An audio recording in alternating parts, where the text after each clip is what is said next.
Hey everybody, it's Jason Blaha here, and today I want to chat with you guys a little bit about this idea that people have out there that you cannot train for maximum strength and maximum size concurrently. And to me, this feels like a very, very false idea.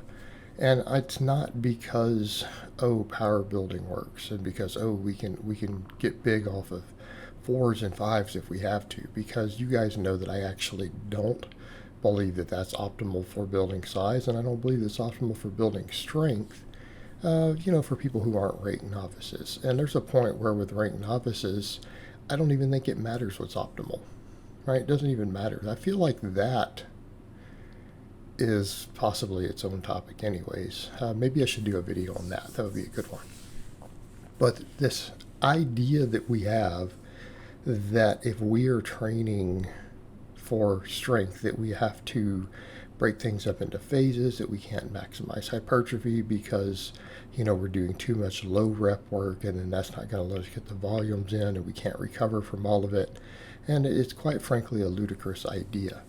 And there's a few reasons why we need to think about it. Number one, I don't think people realize, for most lifters, when we think about minimum volumes that they need to gain muscle versus the maximum volumes that they can recover from, that they'll think that there's this massive difference between the two in terms of hypertrophy, and it really isn't the case. In other words, if you can grow at all, if a lifter can make good solid growth doing 10 to 12 quality sets for a muscle group every week, we know that that's in the optimal range. Again, if we look closely at the research that we have out there, we know that the optimal range for most people and most muscles, again, that's why I like to oftentimes say things like, this works as a rule. Like I say, this works except when it doesn't. It's a great rule to follow with things. Well, this falls into the same category. For most people, for most muscles. There we go. See, now we've covered our bases because there will be exceptions. It's about that 10 to 20 set range. But people have this idea that, if for that person and that muscle, that if it's 10 to 20, that they're going to see massive differences at 20 sets versus 10, which is really also a ludicrous idea. It might be 1% difference, right? It might be 1% difference. It might be 2% difference. For some people, it might be zero.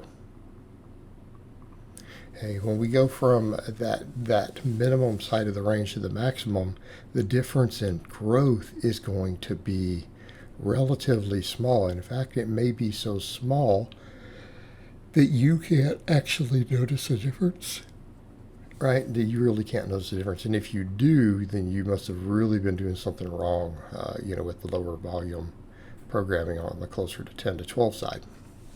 Okay, so when you understand it from that context and you realize it's actually a significant range, well then, if that's the case, then we have a lot of wiggle room for that really effective optimal volume range in our recovery. Okay, so when you understand that and you go, well, if for just quality sets I do 10 or 12 sets for a muscle every week, my growth is going to be pretty close to optimal. Will it automatically be optimal? No, it's going to be pretty close, reasonably close. So much so that you could still say, hey, I'm training for maximum hypertrophy. Great. So once we understand that, then we're in a good position. All right, then we come over to, what does it really take to get strong? How do we maximize strength? Heavy singles. In other words, we know that in order to get as strong as possible, we need to use weights that are above 90% of our max. Okay? And we would define that as a training max. It doesn't have to be 100% of our max. It doesn't have to be our psyched up, screaming, yelling. Anything above 90%. It's where we maximize, force production. Well, here's the thing with that. How often do we really need to do that? 2 to 3 sets a week? Of truly heavy singles, assuming there's some ramping in there. Because you know what? let's say we are ramping. Let's say that we're ramping up, trying to find a good training max. And, let's say we do one upper body and one lower body lift a week. I do more than that. I do 2 lower bodies. So I like to do a squat and a hinge. Well, you may end up getting a couple reps. You might end up getting 2 reps on a lift. You might end up getting 3 reps that hit 90% or higher, ramping up. Let's say, your true max is around, 530.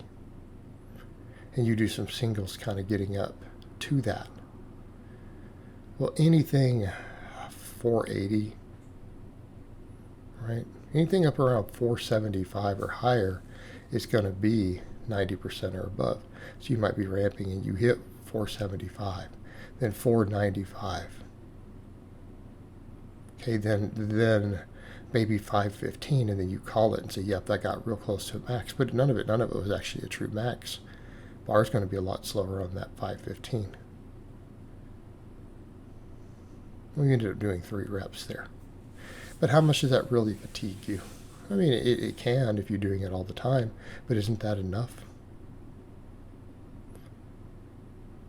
Same thing with the lower body. If we end up doing 2 or 3 reps per week, upper and lower body, that are above 90%, haven't we largely maximized, strength potential? If we're doing it every week so that we're always doing it, we're not detraining, we're never detraining maximum strength. Well, if we're doing that every single week, then aren't we getting close to maximizing strength? Of course we are. So if that's the case, then what have we really given up? What are people going to argue? Well, maybe you could have got a little more hypertrophy had you not done those and added a few more sets. Okay, but you could still define that by kind of finding a recoverable volume. But it's actually relatively easy to do that level of heavy work and recover every week, especially if you don't take it to the bleeding edge. And then you do the other amount of sets. Well, you could probably get away with even more volume if you include some speed work as a lot of it, or we work really heavy on stimulus to recovery. What if the only heavy axial loading work you did every week was the training maxes? What if everything else is just geared around hypertrophy? You could be doing a lot of smaller movements, easier to recover from movements, even machine work. Wouldn't that work? Can you build a really big squat and deadlift that way? Yeah. The first time you guys saw me pull 600 plus on camera on a deadlift, and I was squatting up into the 5s. Isn't that what my training looked like? I wasn't doing any rep work on squats and deadlifts. I wasn't doing any heavy singles on the variations and lots of hypertrophy volume, but it was all sorts of stuff. It was, belt squats, glute bridges, reverse hypers, glute ham raises, a lot of rowing, a lot of chin-ups, stuff like that at the time, to work all those muscles. We really maximized hypertrophy and just did heavy singles at that time. And I did a lot of volume and recovered from it.